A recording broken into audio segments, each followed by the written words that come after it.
Let me say this first. Most decorating mistakes don't come from buying the wrong sofa. They come from choosing the wrong color pairing. A single color can look beautiful on its own, but when you combine two colors incorrectly, the entire room feels off, slightly awkward, slightly unfinished. Today, I'm walking you through 10 of the most popular home decor color combinations and, more importantly, how to use them properly so they look intentional, timeless, and elevated. Because color pairing is not random, it's strategic. Welcome to Home Decor 101, your YouTube home decor channel. So to kick it off, let's start with soft white and pale blue. This is one of the most universally loved combinations for a reason. It feels light, breathable, and calm without trying too hard. Now, soft white keeps the space from feeling too sterile, while a pale blue adds just enough color to avoid flatness. This pairing works beautifully in bedrooms, bathrooms, and smaller living rooms where you want light to bounce and soften the space. The key here is warmth. Choose a creamy white rather than a stark, icy white. Pair pale blue with natural textures like linen, woven baskets, and light oak to prevent the room from leaning too coastal or overly delicate. When done correctly, this combination feels clean but not cold. Blue and gray. Now, blue and gray is a modern classic, but it's also super easy to get wrong.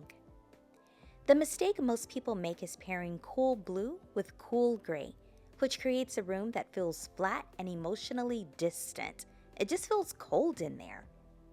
If you're going to use blue and gray, introduce a lot of contrast.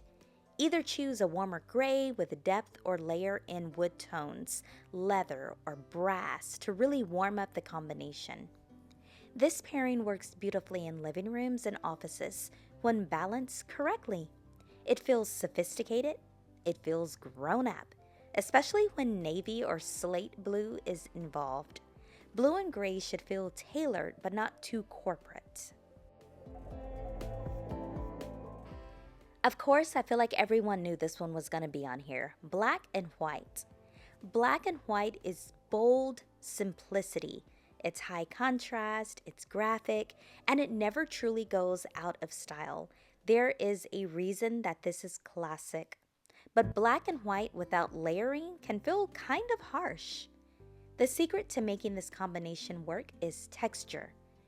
Add softness through some upholstery. Add warmth through some of the woods that you're going to be using. Break up stark lines with curved furniture or organic shapes. In kitchens, black and white feels classic.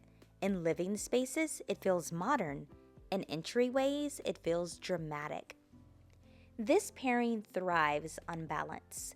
Too much black can just feel overly heavy.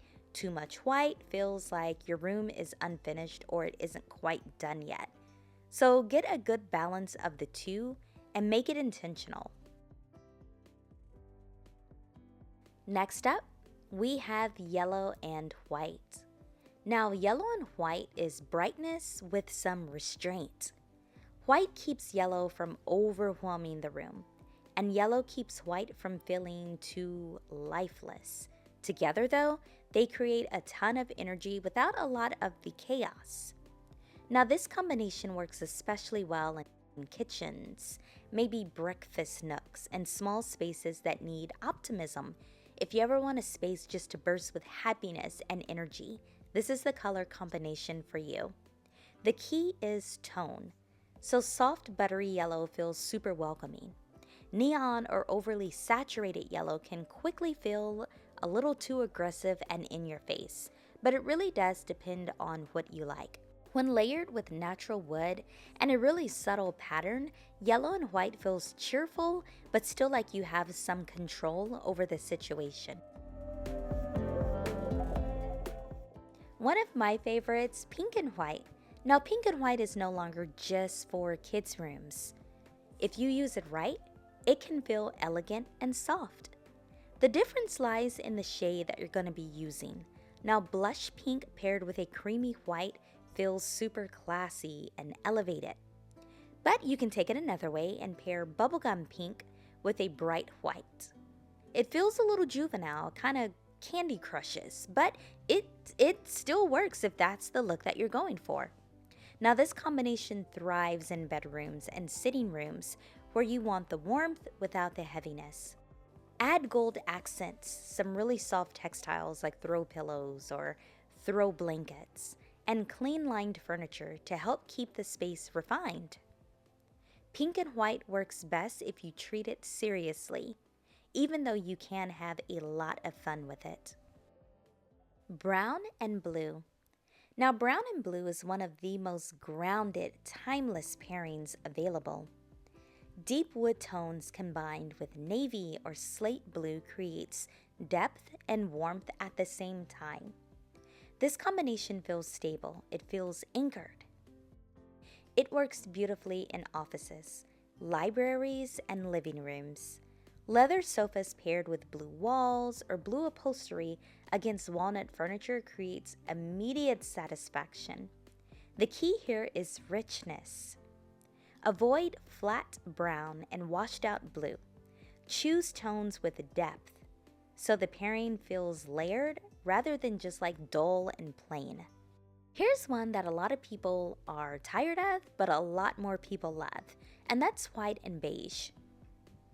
Now, white and beige is really subtle luxury. This combination relies entirely on texture. Without texture, it just feels kind of bland, like eating an unsalted cracker. With texture, though, it feels serene and expensive. So layer your creamy whites with warm beiges. Add some woven rugs, even some jute rugs, some nice upholstery, linen drapes, and soft lighting. This pairing is perfect for those who want calm without going too stark. It creates a quiet, cohesive look that ages beautifully. The trick here is variation.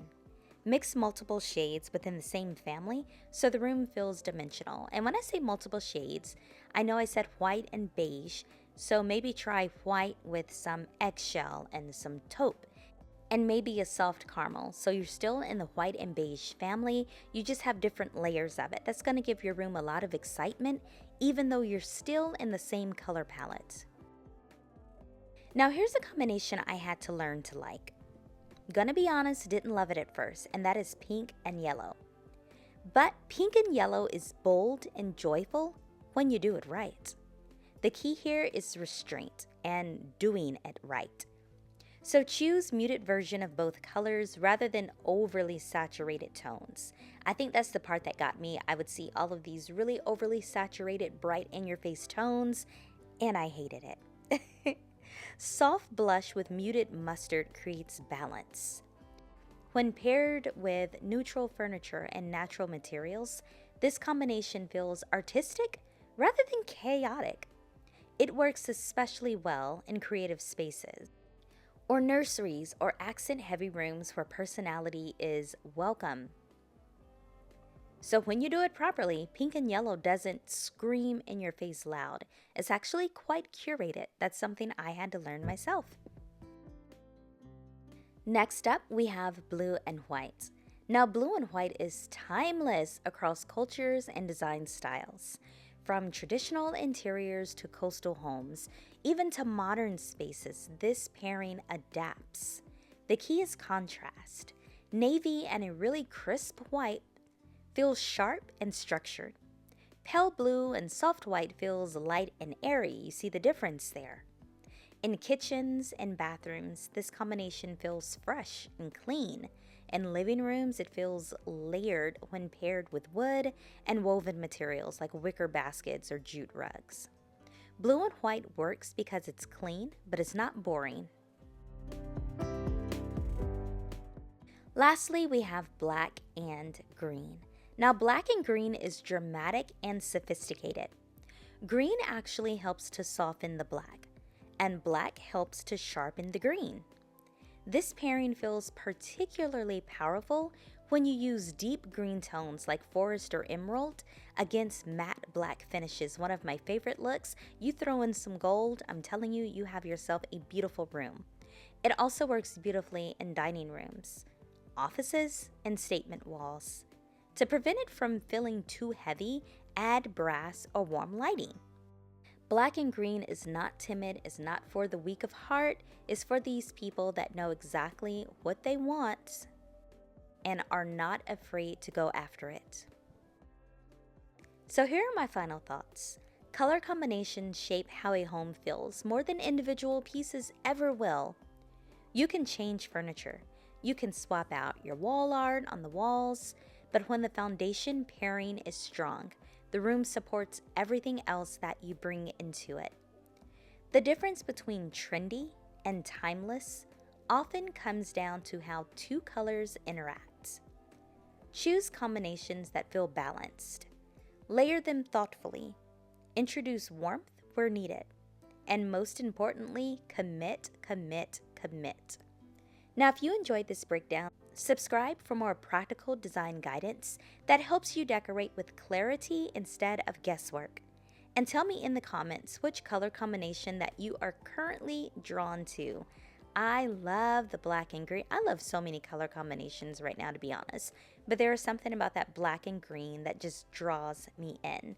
I'd love to know what direction your home is heading, though. I will see you in the next one, and don't forget to check the description box where I have curated some perfect little pieces for your home. Talk to you guys soon. Bye-bye.